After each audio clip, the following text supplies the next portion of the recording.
ഈശോ മിശിഹായ്ക്ക് സ്തുതിയായിരിക്കട്ടെ. ഇപ്പോഴും എപ്പോഴും സ്തുതിയായിരിക്കട്ടെ. നോമ്പും പ്രാർത്ഥനയും ഉപവാസവും വഴി ഈ നോമ്പുകാലത്ത് നാം നമ്മെ തന്നെ വിശദീകരിച്ചുകൊണ്ടിരിക്കുകയാണല്ലോ. ഇനിയും കൂടുതൽ വിശദീകരിക്കപ്പെടാനായിട്ട് നമുക്ക് ഈശോയോട് പ്രാർത്ഥിക്കാം. ഈ നോമ്പുകാലത്ത് നമ്മുടെ ധ്യാനത്തിന്റെ ഏറ്റവും പ്രധാനപ്പെട്ട വിഷയം എന്ന് പറയുന്നത് ഈശോയുടെ പീഡാസഹനവും മരണവും ഉദ്ധാനവും ഒക്കെയാണല്ലോ. നമ്മുടെ ജീവിതത്തെ ഈശോയുടെ പീഡാസഹനത്തോടും മരണത്തോടും ഉദ്ധാനത്തോടും ചേർത്ത് വെക്കാനായിട്ട് നമുക്ക് പരിശ്രമിക്കാം. ഇന്ന് നാം വായിച്ചു കേട്ട എല്ലാ വചനഭാഗങ്ങളും നമ്മുടെ മുന്നിലേക്ക് എടുത്തു വെക്കുന്ന ഒരു ആശയം രക്ഷയുടെ ആശയമാണ്. പാപത്തിൽ അധംപതിച്ചു പോയ മനുഷ്യനെ തന്റെ വാഗ്ദാനങ്ങളിലൂടെ തന്റെ പ്രിയപുത്രനിലൂടെ രക്ഷിക്കുന്ന പിതാവായ ദൈവത്തെ നമ്മൾ കാണുന്നുണ്ട്. ആദ്യത്തെ വായനയില് നോഹിലൂടെ ദൈവം നൽകുന്ന രക്ഷയുടെ അടയാളാണ്. പാപം വഴി അധംപതിച്ച മനുഷ്യകുലത്തെ ശിക്ഷിച്ചപ്പോ രക്ഷയുടെ വാഗ്ദാനമായിട്ട് നോഹ് തെരഞ്ഞെടുക്കപ്പെടാണ്. അവനിലൂടെ മനുഷ്യവംശം വിശദീകരിക്കപ്പെടുന്നത് നമ്മൾ കാണുന്നുണ്ട്.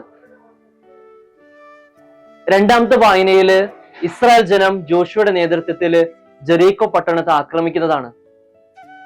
ഈജിപ്തിന്റെ അടിമത്തത്തിൽ നിന്ന് വാഗ്ദാന നാട്ടിലേക്ക് കടന്നു പോകുന്ന ഇസ്രായേൽ ജനം ജെറീക്കോ പട്ടണത്തെ ആക്രമിച്ച് രക്ഷ നേടുന്ന കഥയാണ് നമ്മൾ വായിച്ചു കേട്ടത്.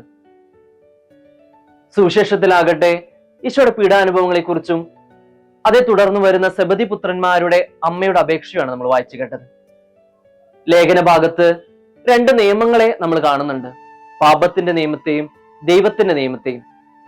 ഈ നോമ്പുകാലത്ത് പാപത്തിന്റെ നിയമത്തെ എല്ലാം ഉപേക്ഷിച്ച് ദൈവത്തിന്റെ നിയമത്തിന് വിധേയരാകാനും ദൈവത്തിന്റെ നിയമത്തെ അനുസരിക്കാനും നമുക്ക് സാധിക്കട്ടെ. അതിനായി എല്ലാ വരങ്ങളും പിതാവായി ദൈവം നമുക്ക് നൽകട്ടെ. മത്തായിയുടെ സുവിശേഷം 20-ാം അധ്യായം 17 മുതൽ 28 വരെയുള്ള വാക്യങ്ങളാണ് നമ്മൾ വായിച്ചു കേട്ടത്. ഈ വചനഭാഗങ്ങളിലൂടെ നമ്മുടെ മുന്നിലേക്ക് വെക്കുന്ന ഏതാനും ചില ആശയങ്ങളുണ്ട്. ഒന്ന്, എപ്രകാരമാണ് നമ്മൾ ഈശോയെ കാണുന്നതെന്നാണ്. പലപ്പോഴും നമ്മളായി രൂപപ്പെടുത്തിയ ചട്ടക്കൂടിനുള്ളിലാണ് നമ്മൾ ഈശോയെ കാണാനായിട്ട് പരിശ്രമിക്കുന്നത്. സെബദി പുത്രന്മാരുടെ അമ്മയും സെബദി പുത്രന്മാരും ഈശോയെ കണ്ടെത്തിയത് അവര് രൂപപ്പെടുത്തിയ ചട്ടക്കൂടിലാണ്. അതുകൊണ്ടാണല്ലോ വെറും രാജാവായി മാത്രം ഈശോയെ കണ്ട് അവർ ചുരുങ്ങിപ്പോയത്. ഈശോ അവരുടെ മുന്നിലേക്ക് എടുത്തു വെക്കുന്നത് പീഡാനുഭവത്തിന്റെ രക്ഷയുടെ സന്ദേശമാണ്. പക്ഷെ അത് മനസ്സിലാക്കാനായിട്ട് അവർക്ക് സാധിക്കാതെ പോയി. നമ്മൾ എപ്രകാരമുള്ള ദൈവസങ്കല്പങ്ങൾക്കാണ് രൂപം കൊടുത്തിരിക്കുന്നതെന്ന് നമ്മൾ ഈ നോമ്പുകാലത്ത് ധ്യാനിക്കണം.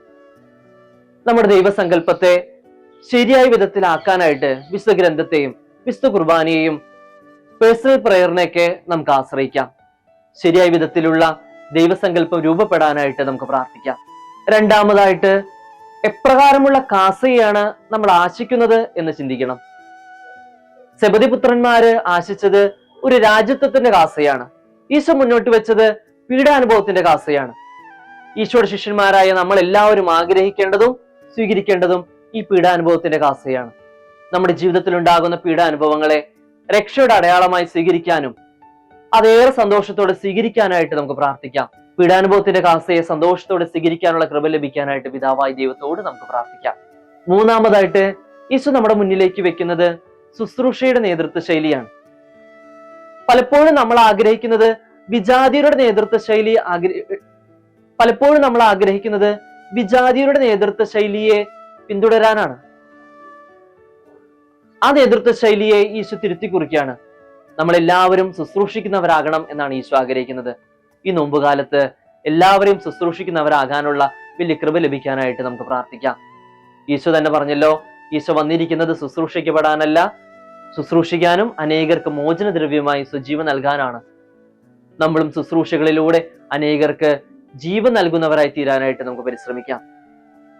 ഈ നോമ്പുകാലത്ത് പീഡാനുഭവത്തിന്റെ കാസയെ സന്തോഷത്തോടെ സ്വീകരിക്കാനും അനേകരെ ശുശ്രൂഷിച്ച് ജീവൻ പകർന്നു നൽകാനും ദൈവത്തിന്റെ നിയമത്തിന് വിധേയപ്പെട്ട് ദൈവത്തിന്റെ മക്കളായി തീരുവാനുള്ള വലിയ കൃപ ലഭിക്കാനായിട്ട് നമുക്ക് പ്രാർത്ഥിക്കാം. അതിനായി പിതാവായി ദൈവം നമ്മളെല്ലാവരെയും അനുഗ്രഹിക്കട്ടെ. പിതാവിന്റെയും പുത്രന്റെയും പരിശുദ്ധാത്മാവിന്റെയും നാമത്തിൽ ആമേൻ.